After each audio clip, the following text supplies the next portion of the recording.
Hi, good afternoon everyone. Can you all hear me? Yeah? Hi. Thanks for coming to the event. This afternoon we're very privileged Mr. David Gurteen to give us a talk and share his insights. I'll give you just a short introduction on who David Gurteen is. Some of you may have heard about the Gurteen Knowledge Cafe, and Mr. David Gurteen is the founder of Knowledge Cafe. Now he's also the founder of the Gurteen Knowledge Community, and this community is a global network of over 14,000 people, 150 countries. So this afternoon we'll share his insights and conversations. So without further ado, I'll just pass the time over to him. Okay, thank you so much.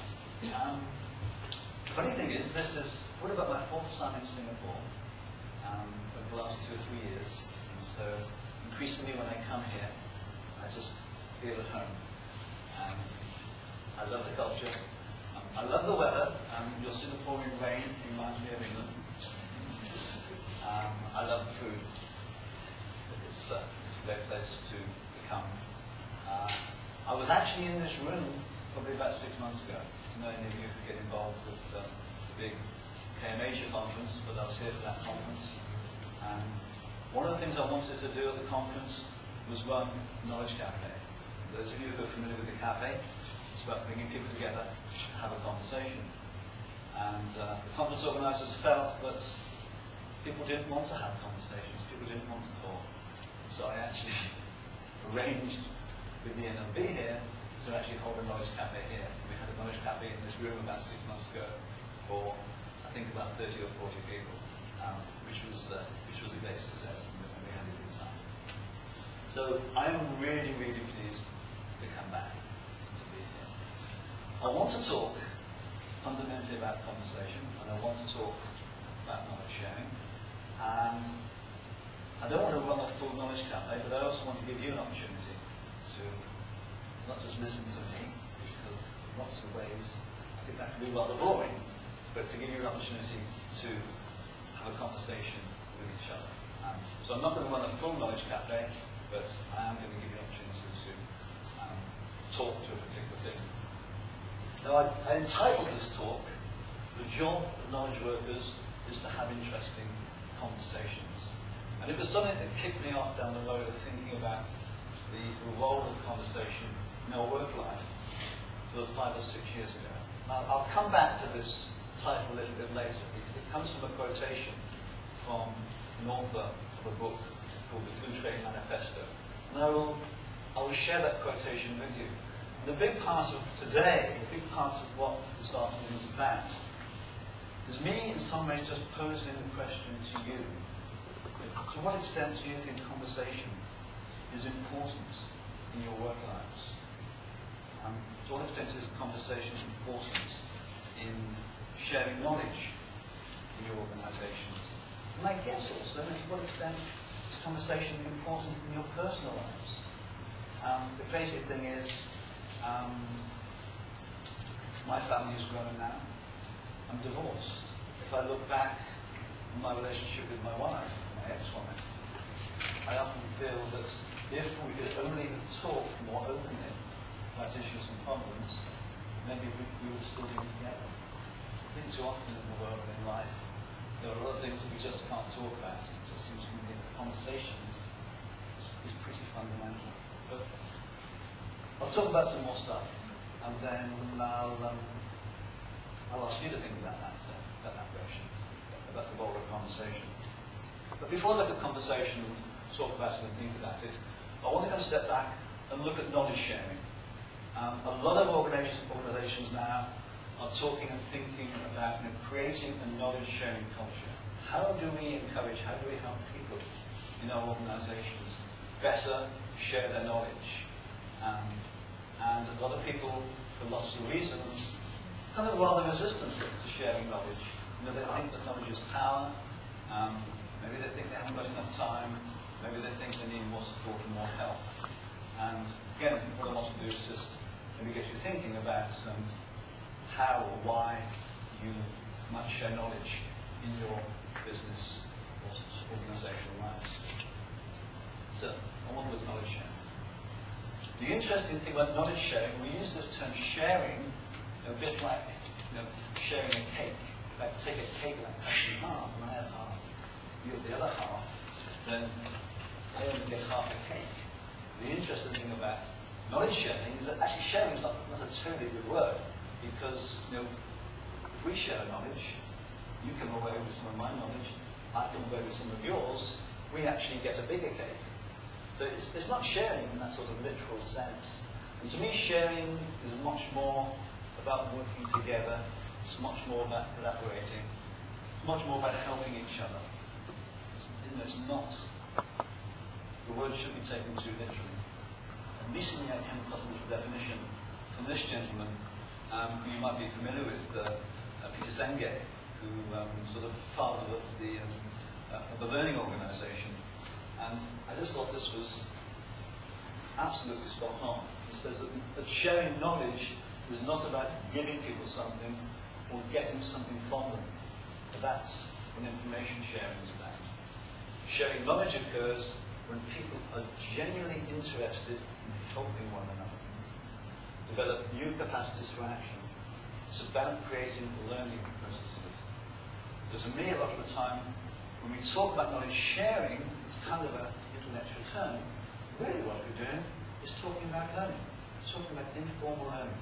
How do we learn together in our everyday work lives? So just think about it that way. You can look at it as being knowledge sharing, or you can look at it as, say, being informal learning. Now, I'm not going to dwell on this, but if you think about it, there are lots and lots of good reasons for sharing your knowledge, and I've just listed a few of them there. But what's strange about knowledge sharing is that there seems to be far more barriers, far more reasons not to share knowledge than to actually do it. But for other people, it seems to outweigh the benefits.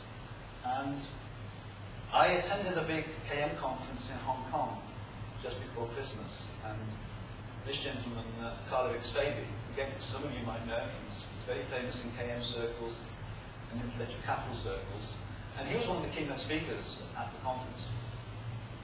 And he'd been doing a little bit of research when he's been going into large organisations, and he was asking people in a sort of formal way, why don't you share your knowledge more than you do? And these were the top 10 replies. Silo mentality. And by this we mean, that people in different parts of the organisation working in different departments just don't talk to people in other parts of the department. Even when they're on the same floor, and in the same building. Just out of habit or whatever, they don't talk to each other. I won't go through all of these, but the other one, which is always high on the list, knowledge is power.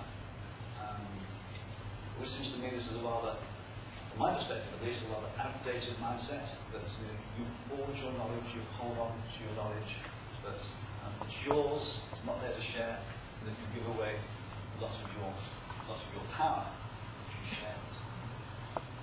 Number 4, no time allowed, is one that's often quoted. I think a lot of people would probably put that at the top of their list. Working in organisations today, we are all incredibly busy. And so if someone comes to you for help, and you've got a choice between delivering that report to your boss on schedule, or helping somebody whose need might be far more important for the organisation, you're probably still going to deliver the report to your boss. In some ways, you can see the logic in that. But it's this issue of time is a big one. 5 and 6, that executives don't share the knowledge and managers don't walk their talk. I'm not too sure the difference between those two. They seem pretty similar to me. Poor IT systems, because now today, a few years ago, you'd only ever had conversations face-to-face or on the telephone. But increasingly now, we've got discussion forums, we've got email, we've got instant messaging, we've got a whole load of, what do they call it, computer-mediated communication. And if you're a large global organisation, and you want to talk to somebody, yes, from here to the UK, having some sort of computer support or not can make a big difference. Lack of encouragement. Here's another one. Bureaucracy. I suspect that's very prevalent in other organisations. And the last one here, resistance to change by managers, though I suspect it's not just the managers who are resistant to change. We're all kind of pretty set in our habits when it comes to a lot of things, including knowledge sharing. So these are just a few of the barriers, and when I run workshops and cafes and things, somewhere in my computer I've got a list of 60 or 70 barriers that people have identified, reasons that people have said that they don't share their knowledge. So the point I'm making here is that there seem to be more barriers than there seem to be good reasons for actually sharing knowledge. Here's an interesting question. Think about it.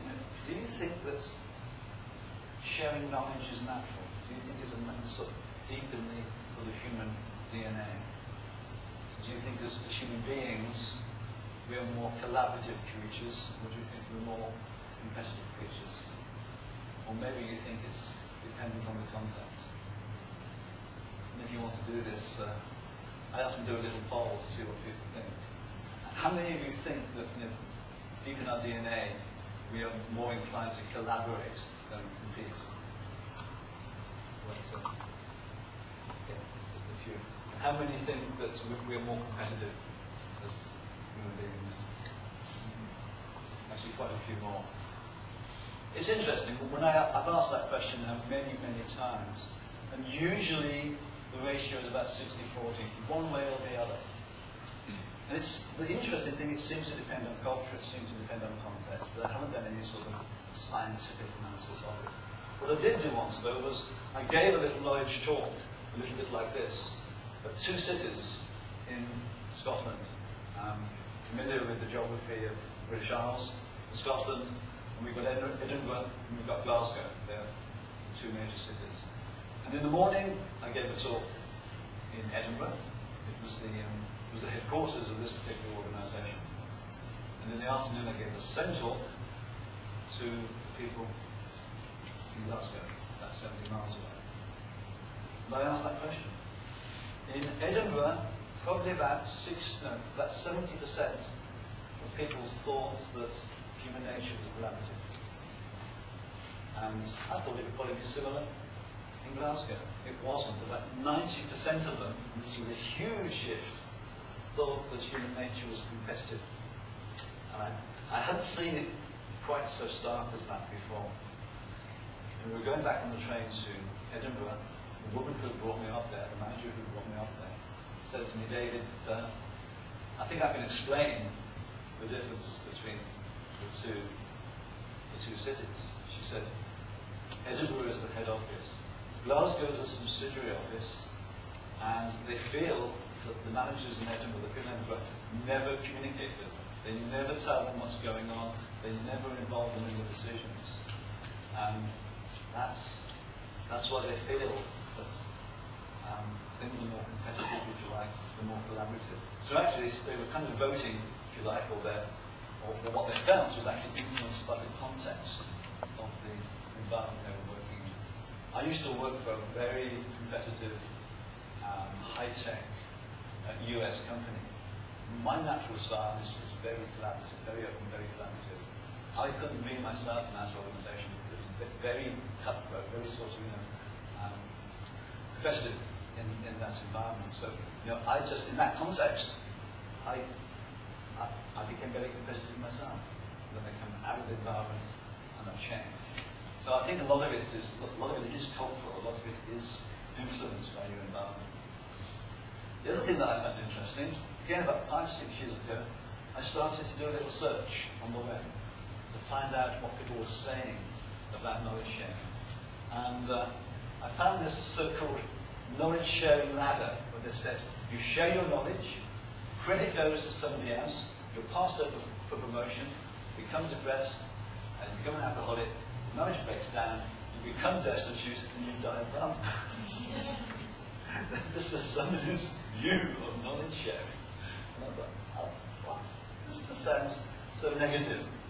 And then there was somebody else who had written a very well-argued article, mainly an academic, that said there were only 3 reasons that people ever share their knowledge.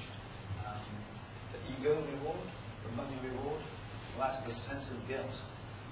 And this it's just a very negative view of people and people working together and people sharing. And it just got me thinking about it. You know, a lot of people think that a lot of people share the knowledge for altruistic reasons. They do it because they think it's a good thing to do. And I think I thought that for a long time. Yes, to some degree I still do it. But I met a friend of mine at a conference once, and he said, David, he'd come to the conclusion that we did it for what was in it for us. When we do share, we did it for very sort of selfish reasons. And I didn't feel I could agree with that. So a little later, a young woman student came to me. She was writing a paper for her thesis or something, or an assignment that she'd been given as part of her course. And she wanted some advice. I spent maybe 15 minutes with her, just having a conversation with her and giving some advice. And when I came away, I thought, oh, here's an opportunity to think about why I spent that time, why I helped her. I guess first of all, I did actually have the time. I was at a conference, it wasn't because it was kind of a time pressure. I thought, what was in it for me? And I realized that for me, it was the learning. She was a young woman. She was black. She was from Africa. She was a student. She hadn't had, English wasn't her first language. She hadn't had a lot of experience in business.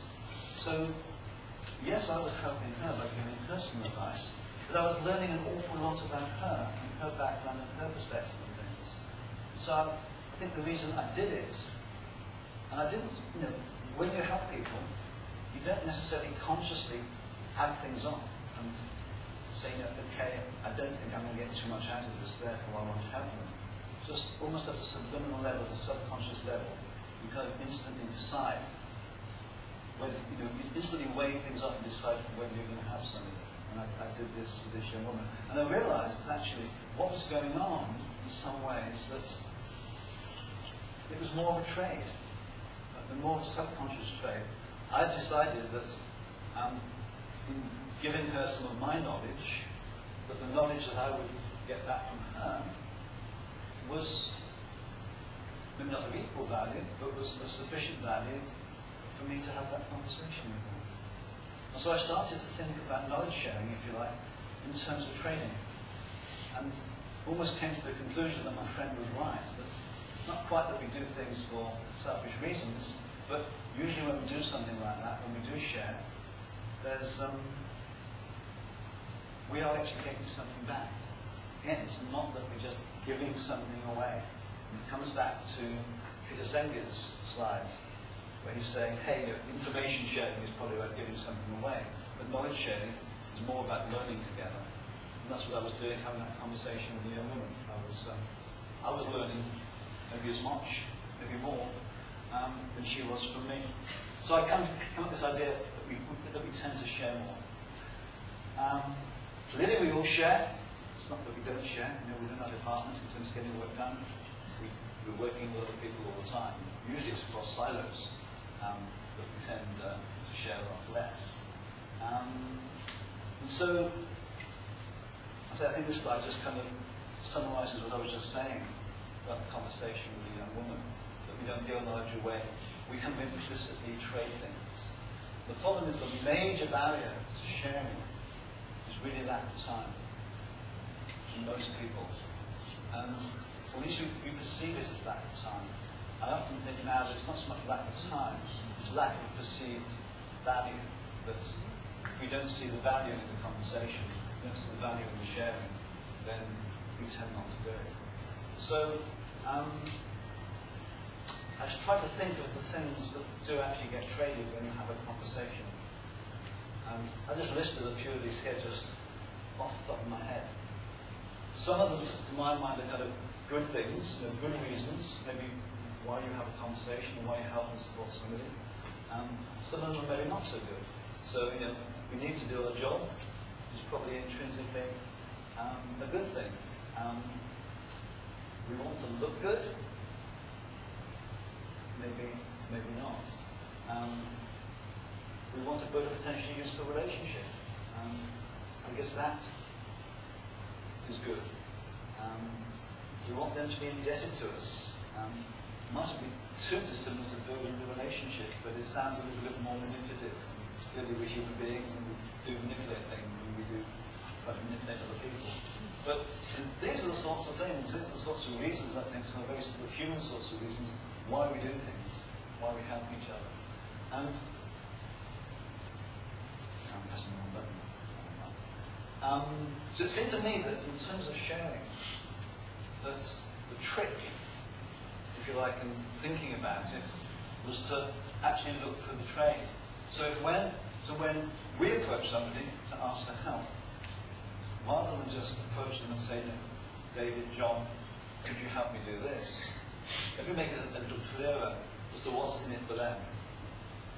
A woman in the UK, she's a lecturer at a business school, recently sent me an email and said, David, in your newsletter, could you promote this knowledge management survey I'm doing? She wanted people to ask a lot of questions for the survey. So I went to take a look at the survey, and she hadn't given any context whatsoever. You went straight into the survey. In fact, you didn't even know how long it was going to take you. It's just a list of questions. I looked at it and I thought, she's not going to get any response. I went back to her and I said, look, on the front page, could you explain to people what's in it for them?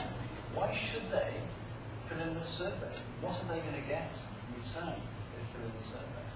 And so I got her to explain a little bit about herself and her organisation and what she was doing. To explain how long the survey was, how long they were going to invest in it.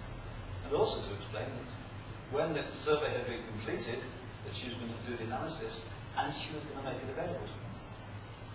So, on the one hand, I'm pretty sure if I just sent the email out as it was, she'd have got some response, not a lot.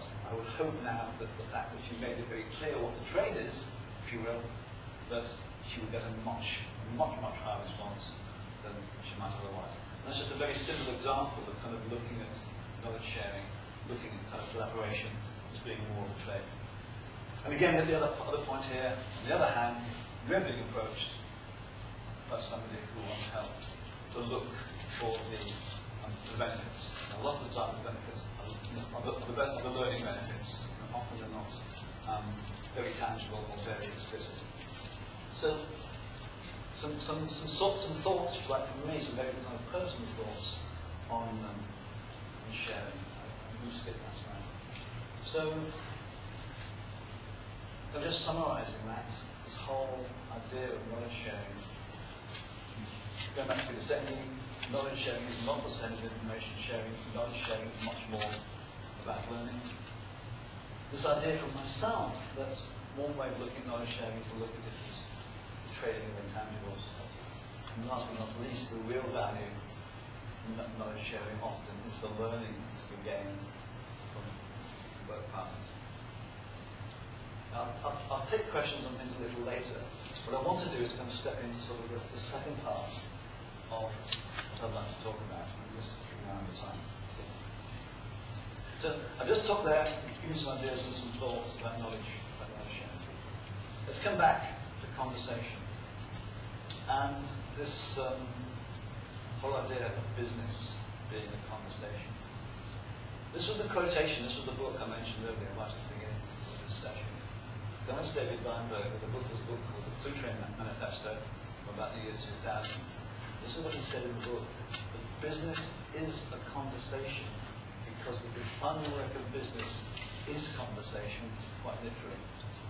And knowledge workers, and pretty much all knowledge workers, are simply those people whose job consists of having interesting conversations. You can see where I've got the title for the talk from.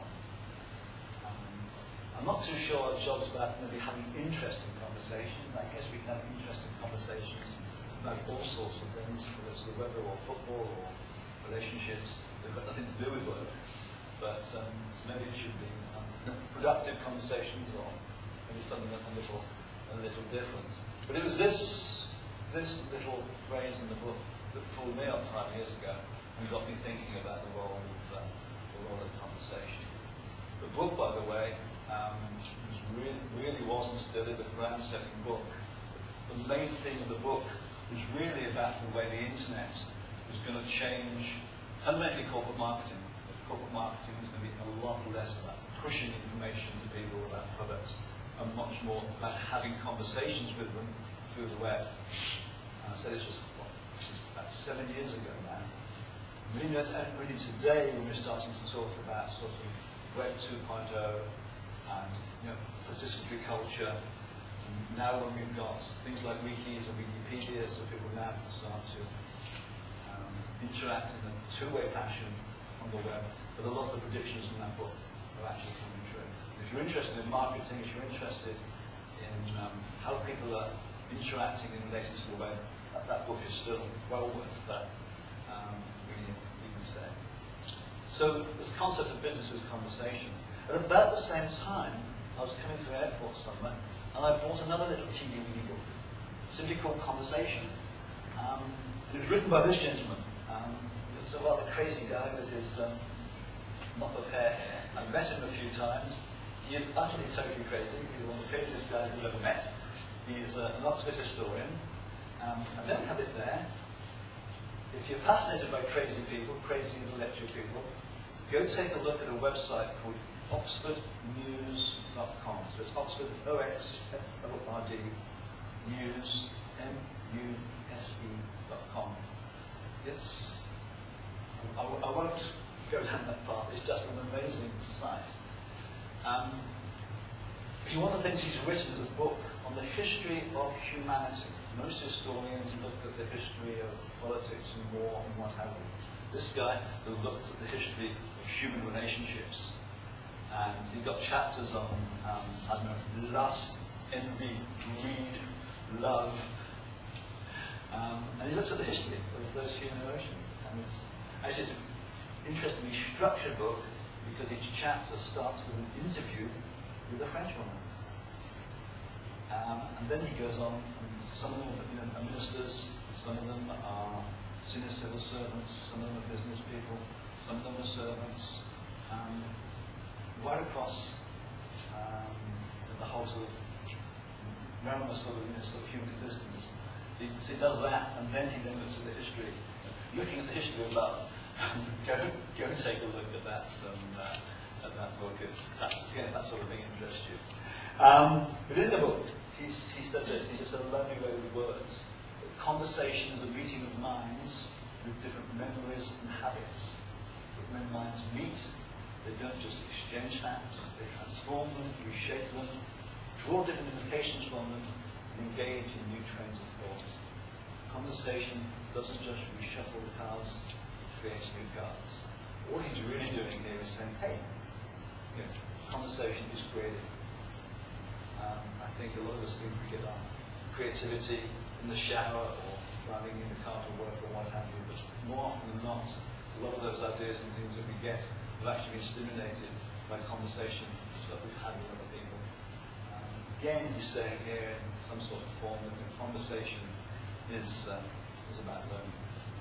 So, me sort of looking at this and starting to think about that conversation. And then in the same book, the Two Train Manifesto, David Barnberger again had me in stitches. I found this little phrase here so amusing. He said, for all our knowledge, we have no idea what we're talking about. You can see that in other people, and if you're honest about it, you can see it in yourself as well. We don't understand what's going on in our business, our market, and our world. This is the key bit. Knowledge management shouldn't be about helping us to know more. It should be about helping us to understand better. And he goes on to say, how do we understand things? It's through stories that we understand the way the world works. So the story is just a form of conversation. It's through conversation that we make sense of the world. That's fundamentally what he's saying.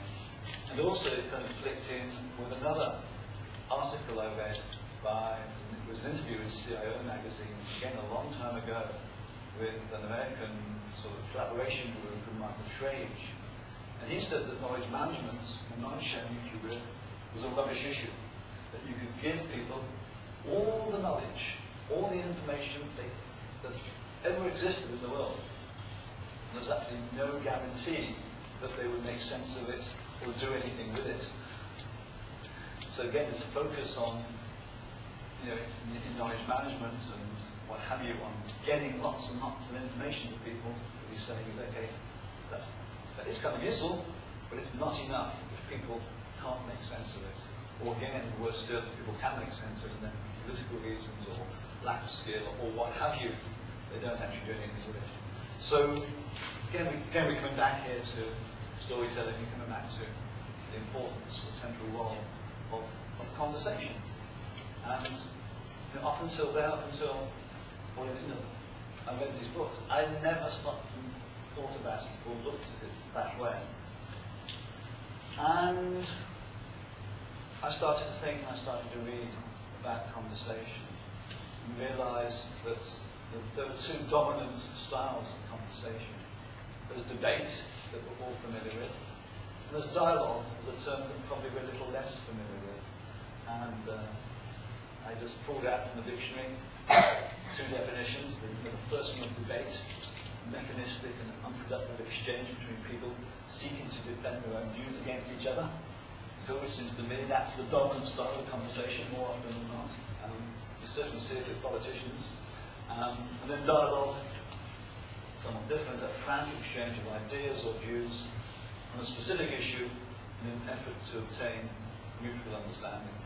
And for me, just given my background and just my maybe my DNA, I don't know, it was this so-called dialogue that I thought was important.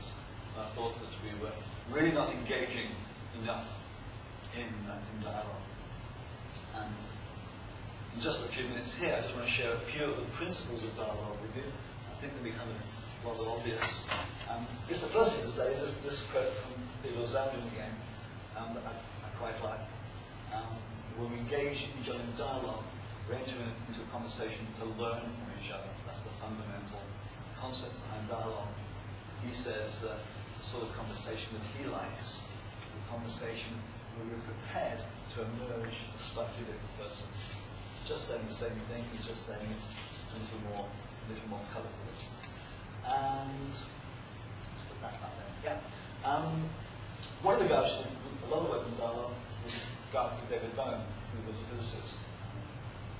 He's been done a few years now. He was looking at the way that scientists, rather than all the time collaborate to develop their theories, it is incredibly competitive. The scientists are much more into debate than they are into dialogue. And it's not necessarily, in my mind, that debate is necessarily bad. I mean, debate is a useful style of conversation a lot of the time for understanding things. But it always seemed to me that we're too skewed towards debate.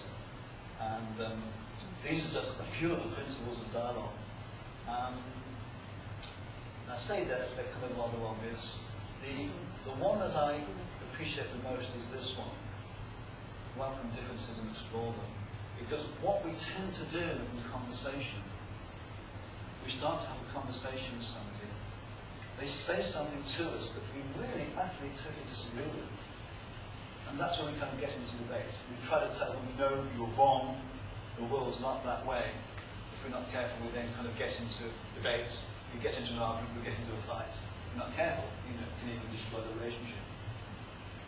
But it seems to me if I'm having a conversation with somebody, especially somebody I know and somebody I respect, and I discover that they see the world fundamentally differently to me, then it makes a lot more sense to enter into dialogue with them and try to understand why they see the world differently. A lot of the time, and certainly when I'm here visiting Singapore, I'm having a culture with somebody, I'm having a culture maybe with a woman, maybe a Muslim woman, so a different gender, different religion, different culture, different educational background. It's not too surprising that they see things a little differently to me. And what's interesting, what's exciting, what's an opportunity to learn, is to rather than get into argument and say, okay, why do you see it that way? And you start to have dialogue, you start to have that moment of conversation. And a lot of the time, what you discover is that you don't have a difference of opinion at all, that you're using language differently. Because that's great to discover that actually it's just language that's getting in the way. And then other times you discover that because of gender, race, education, background, experience, you do actually see the world differently. But at the same time, you can probably respect their view. You might well say, if I was in that person's shoes, I would probably see things the same way.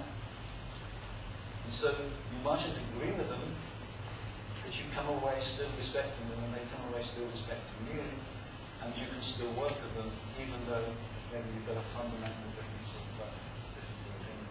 So to me, dialogue is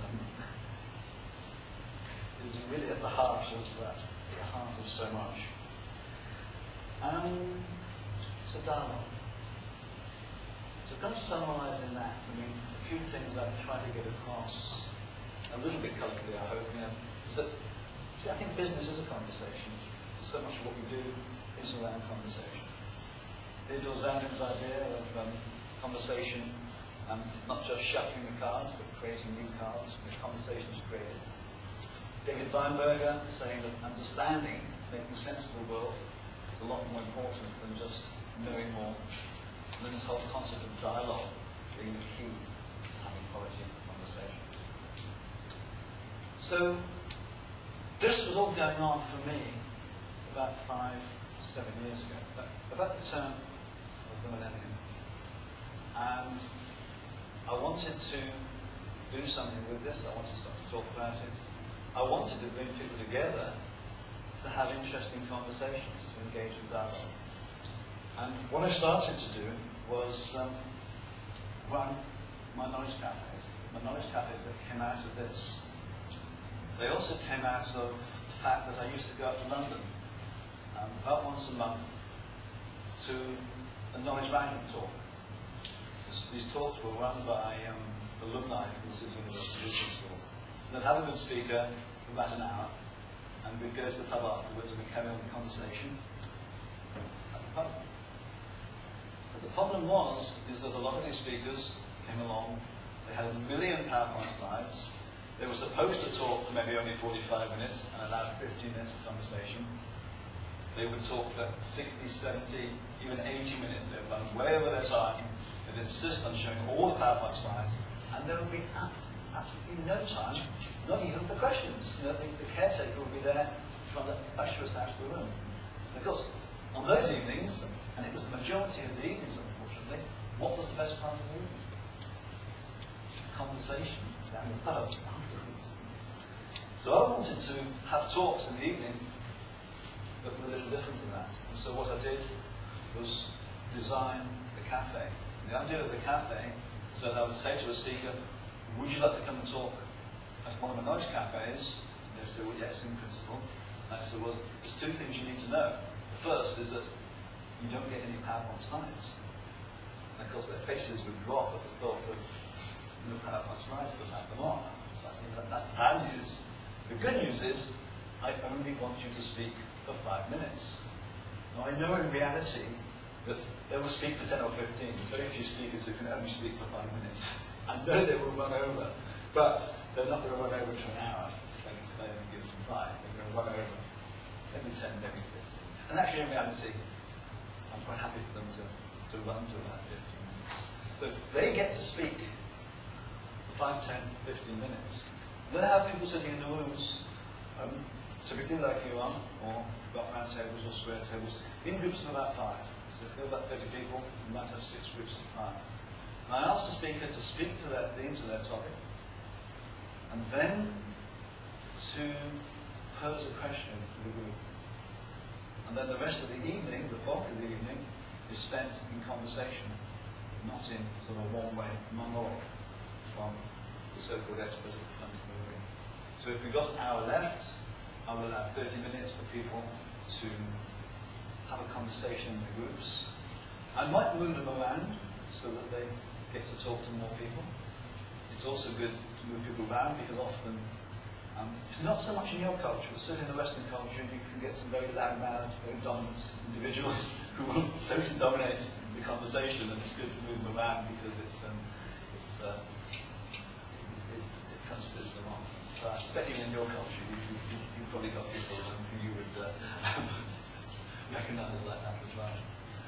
And then we come back together as a whole group. And rather than getting people to stand up report back from each group.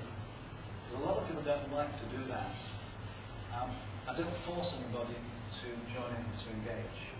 I simply say, okay, let's have a large conversation in the room. There's no need for you to stand up and report back.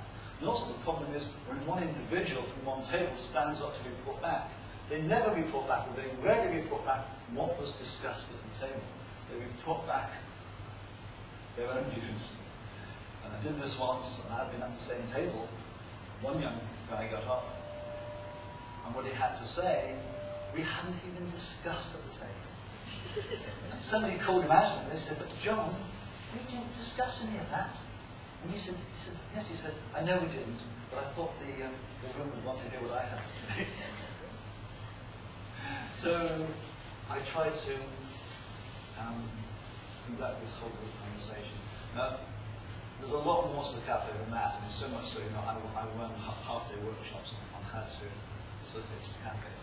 But fundamentally what I'm trying to do is to get people to take an interesting topic, if you like, and have an interesting conversation with them. And the view is not necessarily to make decisions. There are two things I'm looking to do. One is to help people better understand the topic or the theme, because that's central, that's important, but also understand that other people see it differently, that other people have got different perspectives. So what people take away, because I don't normally write anything down, what people take away is the learning that they've experienced during that hour or so.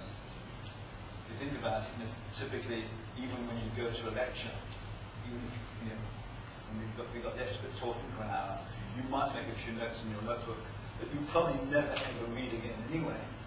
So, what's the point in trying to capture a lot of stuff on paper in some way, when really the real value is what you capture and take away in your head. So, I'm going to come to what's the end of what I want to talk about. So I've talked a bit about knowledge sharing, in particular barriers to knowledge sharing, and some idea of one way of looking at knowledge sharing as an opportunity for learning. And I looked at the role of conversation, if you like, in learning. So maybe you can see how this all ties together. At least it ties together in my mind. And what I want to do now, we are, let's see, the aim is to finish at about 4 o'clock. So we're about 20 past 3. So we've got about 35, 40 minutes maybe. So I don't want to run a fully fledged knowledge cafe. I've already set the theme, like I'm the speaker, except rather than having 5 minutes, I've had 45 minutes. So I'm way over on the time. What I want to do is just give you a little bit of a flavour of the Knowledge Cafe. This is a photo of one of the cafes that I run in London. As you can see, we've got square tables, but we've got coffee. I'll tell you what does work well, is it works a lot better with wine than with coffee. You'll be a little bit careful. I know at my cafes there's one gentleman who comes along, when he's had 1 or 2 glasses of wine, his style is more debate than dialogue. It's like strong, so I need to hide his bottle of wine. But let me give you the question I want to pose. You've heard all this stuff I've got to say. What I'd like you to discuss in your groups, you might just need to move a few people around, is kind of the theme of the talk. What do you think the role of conversation is, maybe not just in knowledge sharing, but what's the role of conversation in our business lives? What's the role of conversation in how we learn in our business lives? What's the role of conversation in sharing knowledge? The other thing I say to people is perfectly okay to go off topic. There's no right or wrong answers here. I've had groups that have discussed things totally different to what's on the screen. I'm not sharing with you now.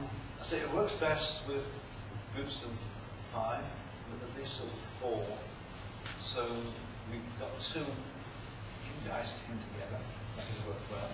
We've got 4 here, 5 here, and 4 there. Each of that can join groups of 4. We will be looking pretty good. So what I'm going to do, I'm not going to move you around, actually. I don't think I'll move you around. People tend not to. Once you get into a conversation, people don't just jump. I'm not going to get you to swap the middle of things. That's what I'm trying to say. I will give you about 15 minutes to have that conversation, and then we'll come back and we'll have a whole group conversation, and you can share things with each other, and you can also ask me questions. Okay? So I get to rest now and get my tea. And, I'll hand over to you. Okay?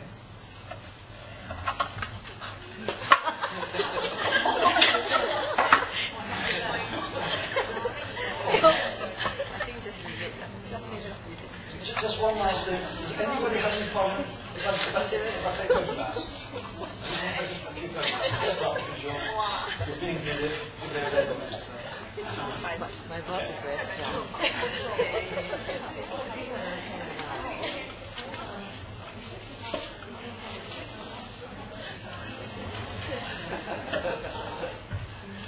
Just commenting it very strong.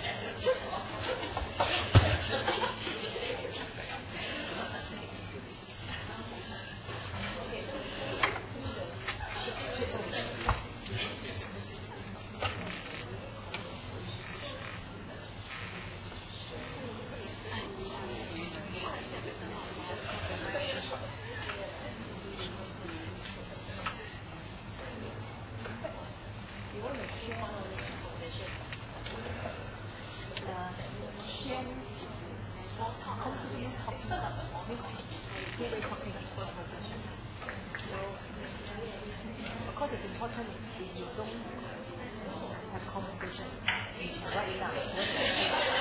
But if I write with you, okay, great, then there's no interaction.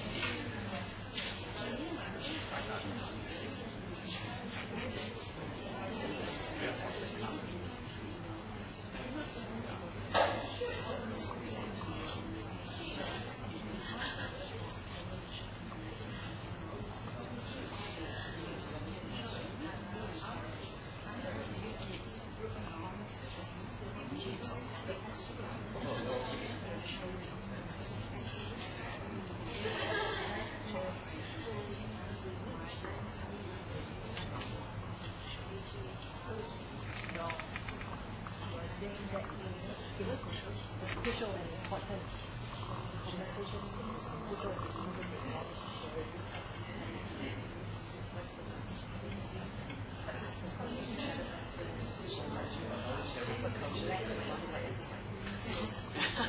I always like to pick up the phone or go over to talk, but I think I'm project. See this recommendation. So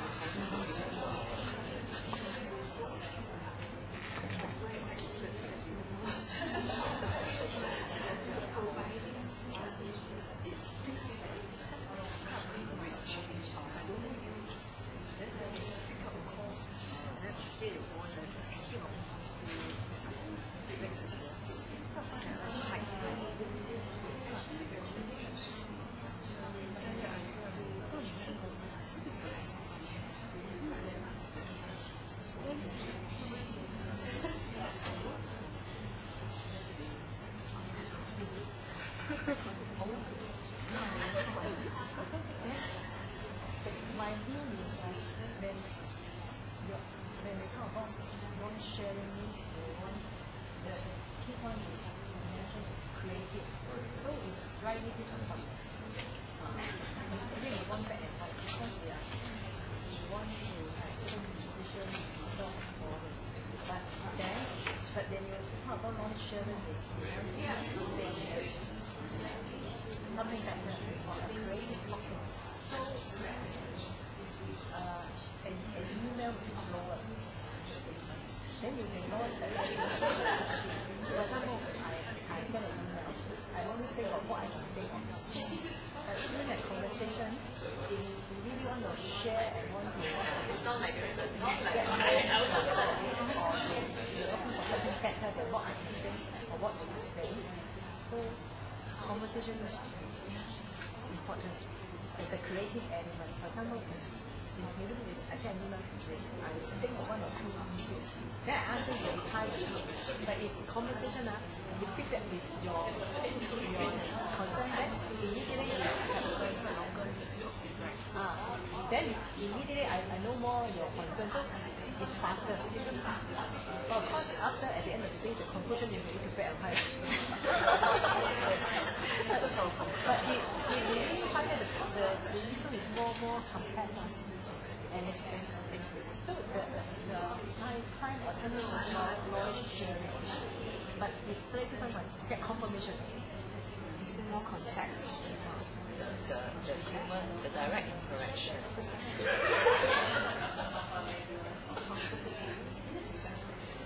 And I find also there are different between knowledge sharing matter or knowledge sharing on human matter. For solving staff issue of human center, you must make conversation. So you need to understand the view. So it takes longer time, but the outcome is better than stand back and fight.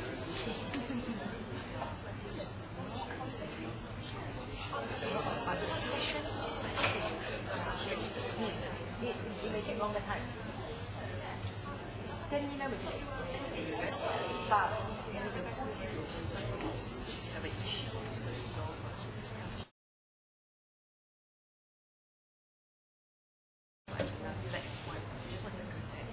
Because, for example, if I send something, I may offend the people without so when I talk to the person, I say anything, some actually not very positive, then I will try to explain why. Yeah, there's this immediate response of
mindset. You want to make your decision, and whatever decision, same mindset. There's no judgment. They don't impose your view on people. Sometimes talk to people already, the idea is so strong that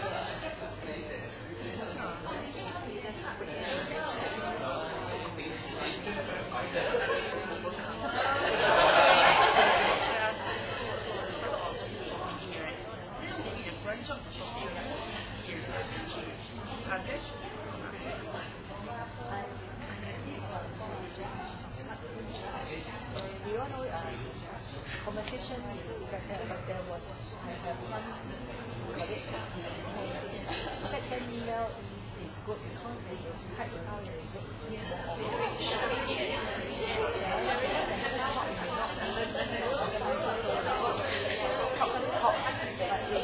right now it allows you to organize your thoughts think first so in the end your thing concise and clear but if you don't organize your thoughts just come to people you miss out something or you may like because typing you can type change backspace when you thought you cannot backspace your words right but you can backspace your letter that's why French and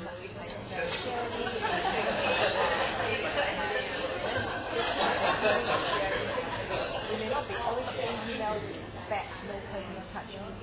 You can organize it, you can replace it until you think that is the appropriate tone.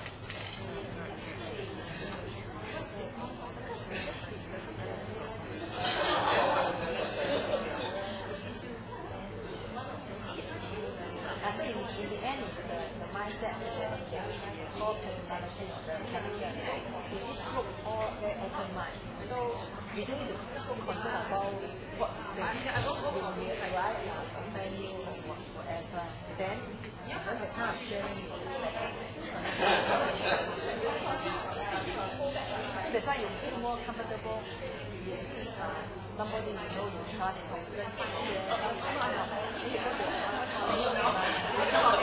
then you become very quiet. I'm sure.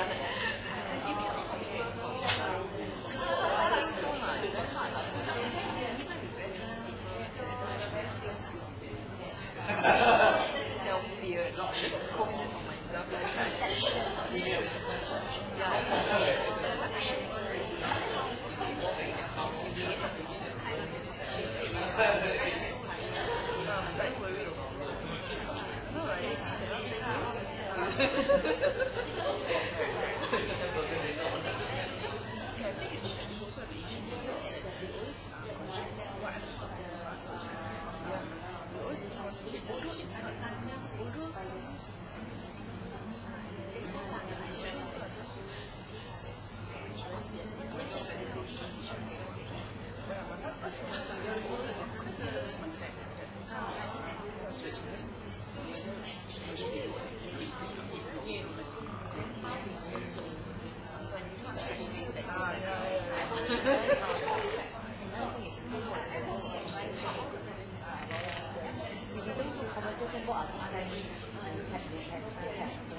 Okay, should we go back together?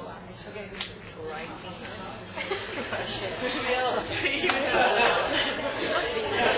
books, now write books.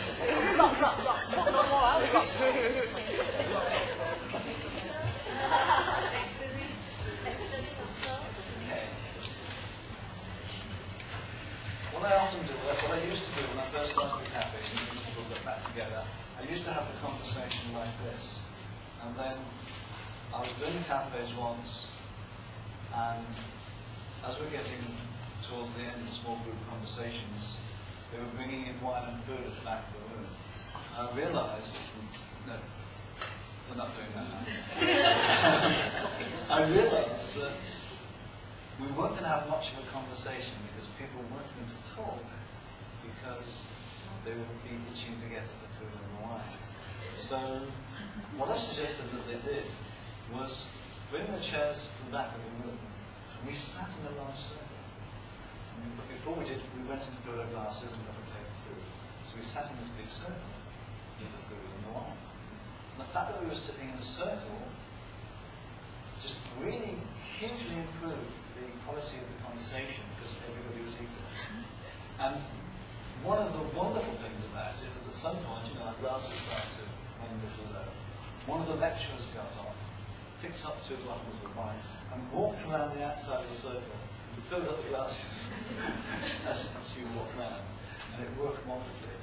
And so occasionally now, when I get the opportunity and I think it'll work, I just suggest that we pull our chairs in the circle. And as these chairs are not too heavy, maybe we can do it. Maybe we can just sort of form a little bit of a circle. And the other thing then, I become one of you. Be careful, there's a mic inside.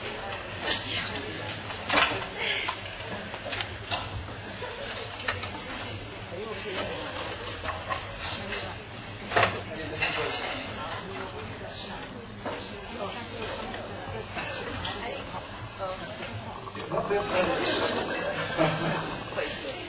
You can go in front of me. You can do it.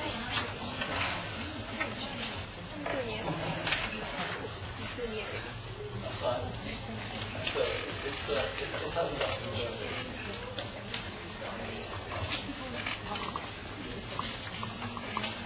As I say, I'm running this a little bit different way than I was doing on the campaign. But what I'm trying all the time that I do is to simply facilitate conversation rather than me just giving a talk. I'm trying to engage with you as well. So at this stage now, so we've got maybe 15-20 minutes. There are 2 things we can do. One, you could share your thoughts and ideas from the tables and sort of have a conversation amongst yourselves, and I can listen in. Or, if you want to ask me specific questions, ask me specific questions. At this stage, what I normally say to people is, who would like to start the conversation? And there's deathly silence for what seems like an age. But there's always somebody, there's always one brave person in the room. And I'm sitting here thinking, I wonder who it will be. So let me do that and just say, okay. So who would like to start the conversation? Where's the wine? Yeah. We need the wine. I'm sorry, I think I'm late. Can someone tell me what has been going on?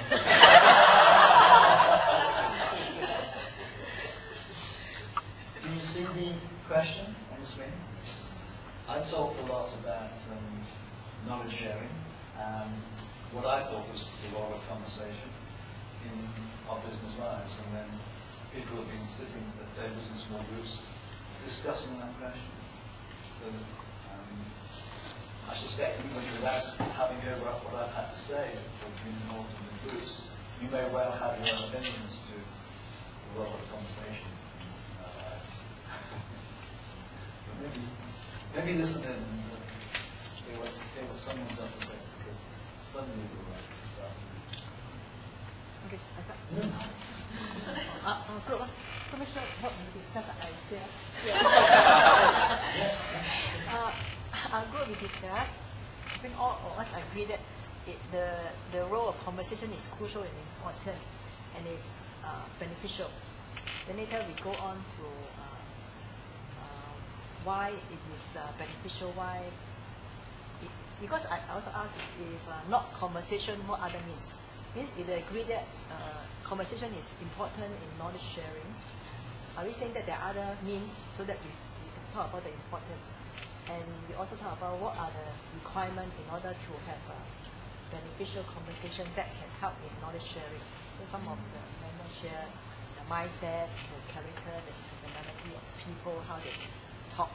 Then we also compare the differences between sending an email or talking to people.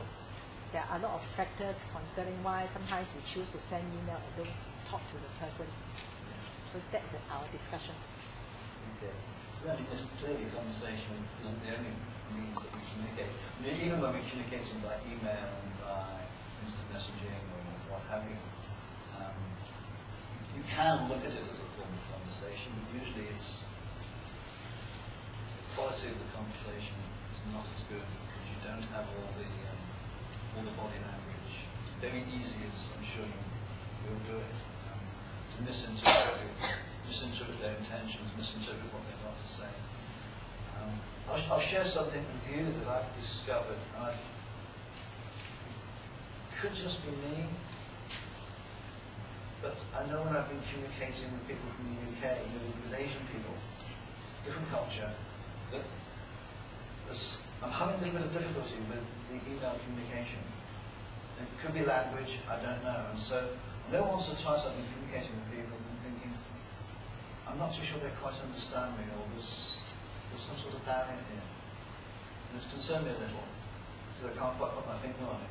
But then when I meet them, we're talking, I think, oh, there's no problem. This is okay. They're actually an okay person. So there's something going on with the email communication. I suspect it's probably mainly sort of language and actually probably not just language, but kind of just cultural norms. Maybe in the West we're a little bit more direct in the way that we write things.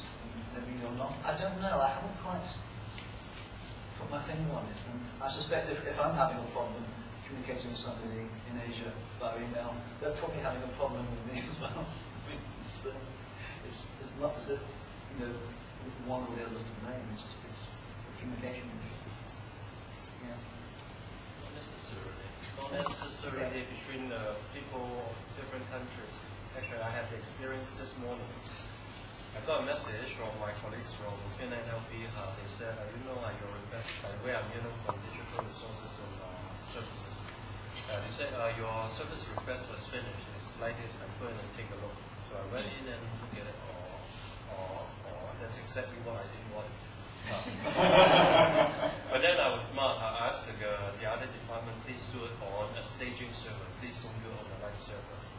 It's kind of expected. Anything that could go wrong would.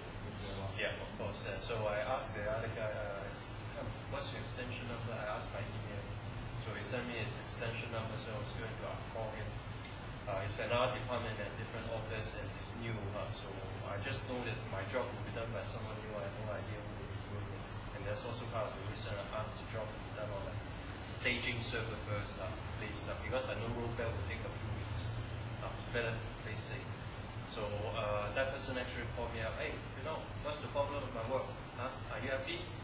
I said, like this, please, let's go to my service request, which was sent out by email. Item number 1, I said, let's look at my description, let's look at what you did. So after 5 minutes, I sort of understood, and then I said, let's go on to item number 2 and item number 3. I think conversation or even dialogue or even a telephone discussion is far more better than written communication. Even though you already make a lot of assumptions or very explicit assumptions, and you share with the other party. You missed the one slide where I was talking about understanding. When you realise that when you send an email to somebody, you've got no idea whether they've understood you or not, because there's no feedback. You try in a conversation, you've got pretty good ideas of whether they've understood you simply by their body language. Or even by repeating what you're saying and getting the confirmation from the other party. By email, even though you make a lot of explicit assumptions, or you thought there are so many established conventions, still things are just not what you expect. And this is same country, same organization, just next department. What else can you expect? It's being human. What about somebody else? What was discussed in this military? Anyone got a question? Yes? We didn't discuss the role, but we got into it. We asked each other questions, we had a conversation, we got to know that Sterling, what she does, and we got to know Rebecca, and what was she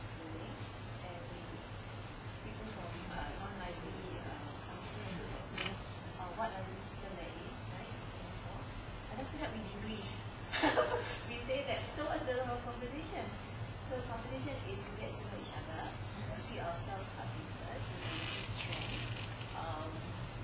Help me with that?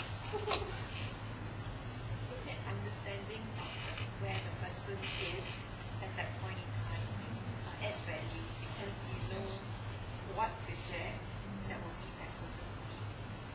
I don't know how familiar you are with the work like Steve Denman, traveling the world these last few years about Dave Stone, talking about storytelling. And I'm not too sure I can kind of distill what Steve got to say, but we've been brought up in my degree is in science, I spent most of my life sort of in engineering.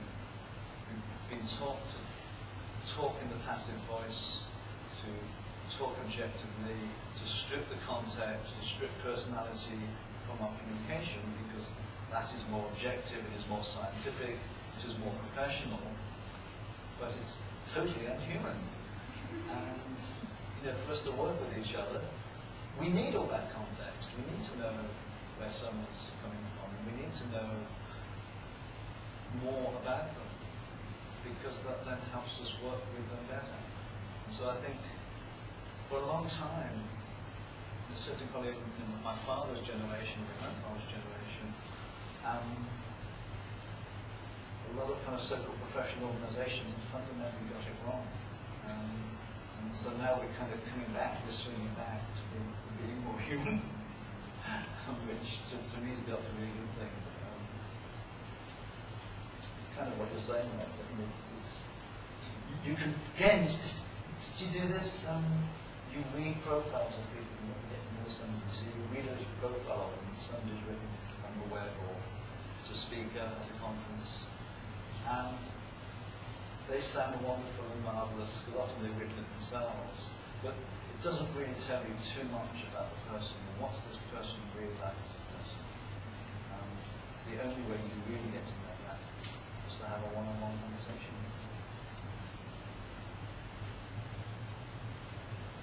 Other thoughts?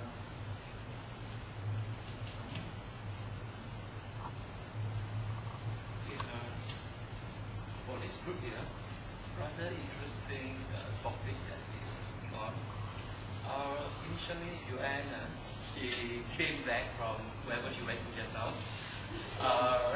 and started to say that it's rather cold inside here, as well as the weather outside is a bit cold. So, somehow rather the conversation drifted to talking about the lunar 7 month. In Singapore, we have this tendency of beliefs of having lunar 7 months. Lunar 7 months. In Singapore, we do celebrate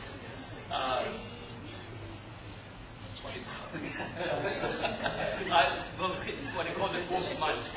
There's a belief in the Asian, in Singapore context, that the gates of hell is open during the 7 months. Somebody told me about this yesterday. That's right. So, okay. Okay.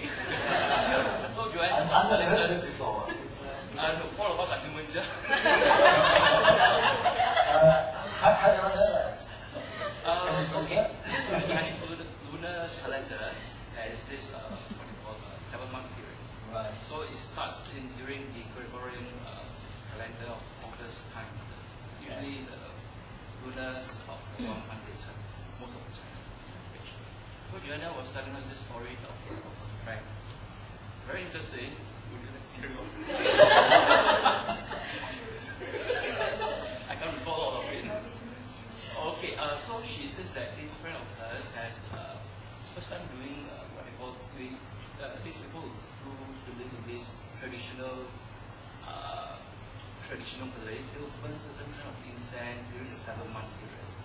So she was saying that this is the first time her friend was doing it. She did it once. She did it once. About the cost of actually burning paper houses, paper cars. That was how the conversation came about. The conversation came about burning a computer, paper This is how popular.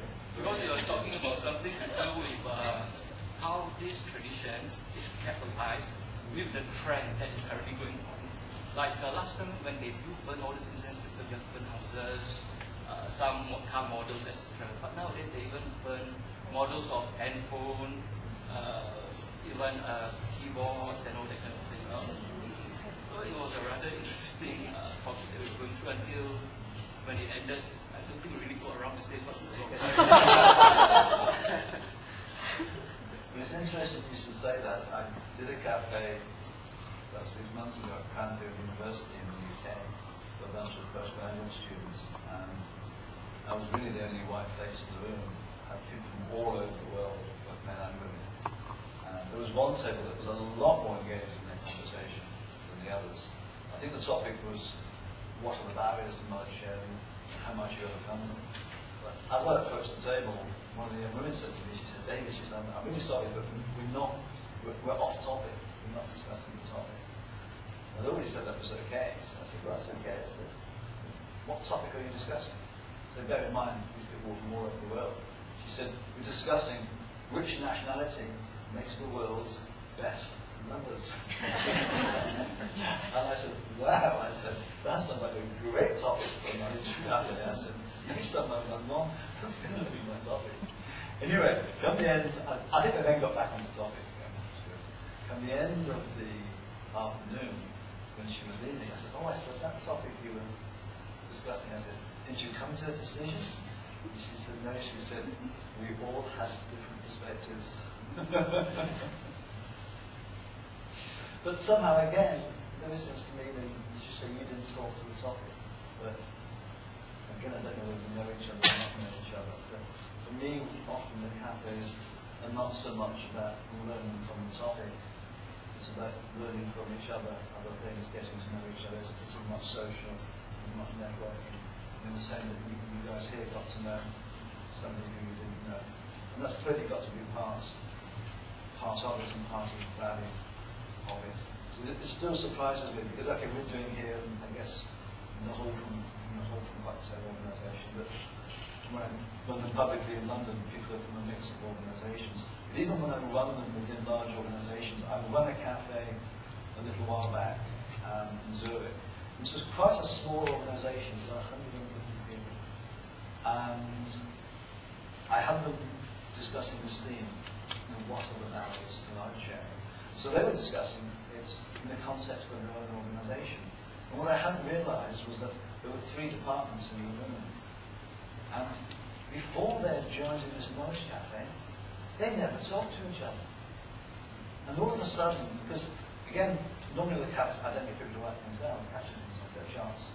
One of the women managers got on and she said, David, we've got to stop. She said, there's so much stuff coming out of our table and the other tables, we need to capture it. People were having a conversation saying, oh my God, are you doing that? Well, I'm doing something very similar. We should be talking and doing this together. Or, you're doing that. Well, we've already done that. We've already got that. There's all this duplication and stuff going on. And they were working in the same building. And actually what's interesting what they did is we took somebody out of the group, the woman who raised the issue, came out of the group, as a flip chart, when we were having a big conversation like this, she wrote all the issues on the flip chart. And then I was only there for the day. I've learned since that they run these cafes now every month or so, and they take the top issue, they discuss it in more detail, and then they act on it. So there's some sort of issue around lack of coordination, lack of collaboration, lack of sharing. They then, once they've discussed it and understood it, in the cafe format, and then say, okay, what are we going to do to solve this problem? And a lot of the time, it's a matter of maybe 1 or 2 people going away and having a separate meeting to talk it through and decide in some detail what we're going to do. So that's a lot of problems with the cafes is a lot of managers sort of see them as talking shops. You haven't got time to sit around and talk to other people. But if you look at them as tools for maybe sort of breaking down the organizational silos in the organization, so you start to kind of work really more effectively, then that's a good way of looking at it. But again, another problem with this, another problem with knowledge management in general, it's very difficult to put a dollar figure on the value. So 2 groups get to talk, they get to know each other better. they maybe save some duplication, but often that doesn't really get documented or turned into any sort of value. So often business-oriented managers don't see the value of people having conversations, which I think is sad. Any more thoughts or comments or questions from you? Yeah, please Yeah. do. We talked a little bit of what is good. Actually, what I want to add is we also kind of agree that having conversation in office is kind of not taken as a healthy activity. Mainly because we can't see the tangible result. Yes, that's what I was saying. And also we did discuss sometimes even versus being next to each other, we tend to use non-verbal conversation more than conversation. And then we also talk about how to converse with someone that we don't really like. How we actually deal with such Yes. Yeah. And I think one of the thoughts is conversation with friends and family members are much easier than conversation with colleagues because of working relationships and things like that. Yeah, I mean, I would agree. I'm a great observer these days of conversation, and one of the things I often think of doing is putting together maybe a one-day workshop on conversation. The problem with it is that I don't think anybody would pay me to run it. Because again, they wouldn't see the value. Most people wouldn't see the value in doing it. But what's interesting here, have you noticed something interesting about the people in the room?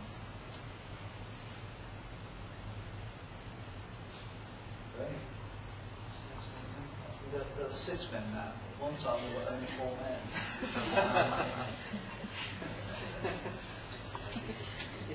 I don't know if that's a reflection of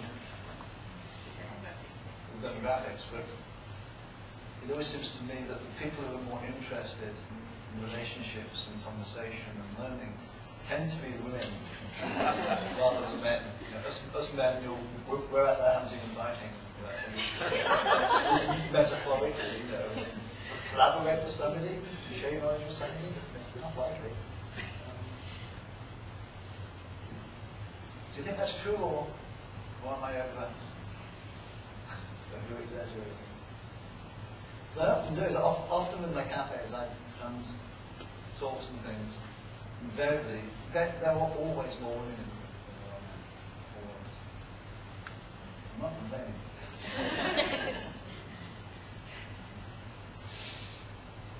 Okay, we're 5 past 4, so we're just a few minutes over.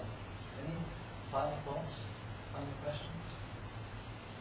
Have you quite enjoyed the experience of doing it? Because, as I say, I'm sure you get a lot of, I'm sure you get a lot of speakers who run workshops and things, but I always say I always go too often to speakers because there's not this sort of interaction and conversation. It's just my mind. We see, maybe it's me being selfish. If I'm standing up there just talking with you, I don't get anything out of it. But sitting and having a conversation with you, I get to learn as well. So maybe that's the trade I was talking about. So I'll finish there and just say from my point of view, I love coming here, I love meeting you, I love having a conversation. I haven't put the slide up there. Can I still got my control in my pocket? I love these things. There we go. I've got a huge resource website called Gurteen.com. It's got about 5,000 pages of information on knowledge management, conversation. If you want to learn more about Theodore Zeldin and his crazy thoughts on human relationships, or the Gurteen Manifesto and David Weinberg, or anything that I've talked about, you'll find it there on my website. So go take a look if you're interested. If you're not, I'm sure there's work to do. Okay, so thank you. Okay, we still have a small token for David Gurteen.